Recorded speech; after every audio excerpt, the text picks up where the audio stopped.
السلام عليكم. رسالة ليك انت وليا وليك انت كمان.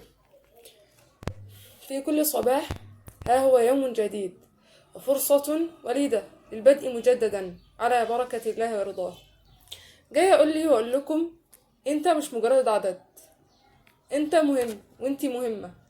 مش جاي اقول كلام تنمية بشرية وانت تقدر وانت بطل وانت خارق، لا، انت مش خارق، بس انت بتحاول. انت بتحاول بعد كل مرة وقعت فيها، بتحاول بعد ما تقع خالص تحاول تقوم، بتحاول مرة واتنين وتلاتة. فعشان كده انت مهم. انت مهم ليك، مهم للناس اللي حواليك، مهم في دورك اللي انت بتقوم بيه ومحدش يقدر يقوم بيه غيرك. كل واحد ليه ثغر ربنا حطه فيه، فالزم ثغرك. ربنا حطك في مكان انت مؤتمن عليه.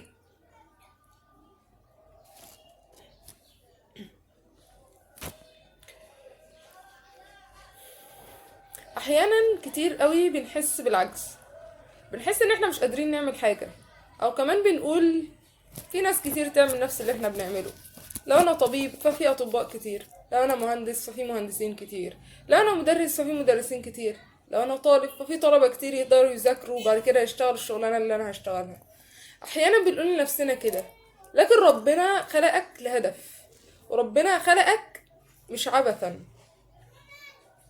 ربنا خلقك عشان انت تعمل دور، تؤدي دور لتعمير الارض.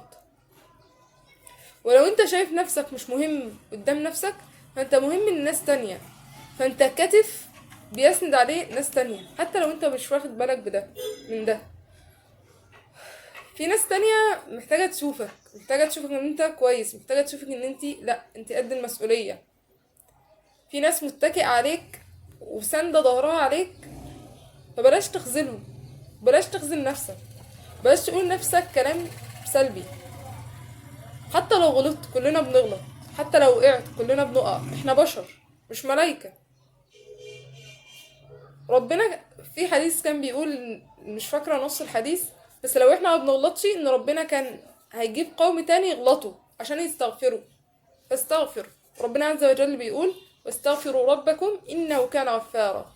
شوف فوائد الاستغفار: يرسل السماء عليكم مدرارا ويمددكم باموال وبنين ويجعل لكم جنات ويجعل لكم انهارا. فاستغفر كتير قوي، وقول لا حول ولا قوة الا بالله كتير. وقول الدعاء ده: اللهم اخرجني من حولي وقوتي الى حولك وقوتك.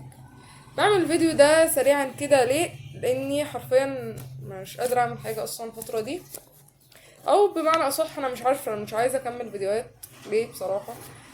يمكن عشان ما فيش، انا مش فارق معايا عدد حقيقة، يعني مش فارق معايا عدد على قد ما فارق معايا ان الناس تكون موجودة، الناس تقول رأيها، الناس تتناقش. بس انا كطاقة كدينا مفيش طاقة خالص الفترة دي، وعشان كده طلعت اقول رسالة اخيرة يعني قبل ما اسيب القناة فترة.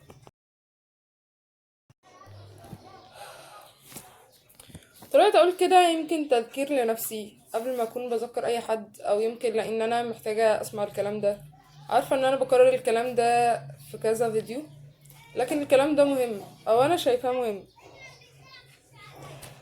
دعوتكم ليا ولنفسكم، وافتكر دايما افرح بقدر الله وتفائل بالحياة تجد كل ما تتمنى، وابتسم ثم ابتسم وابتسم، ففي الابتسامة مفتاح لكل مغلق، تيسير لكل عسير، وزوال لكل هم.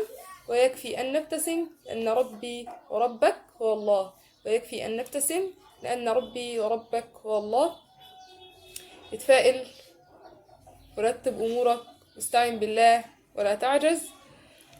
اللهم أخرجنا من حولنا وقوتنا إلى حولك وقوتك يا أرحم الراحمين. افتكر أنت مهم ولست مجرد عدد، فاستعن تعان، وتذكر ومن اختار الطريق فلا بد وأن يدفع الثمن، ومن اختار الطريق فلا بد وأن يدفع الثمن.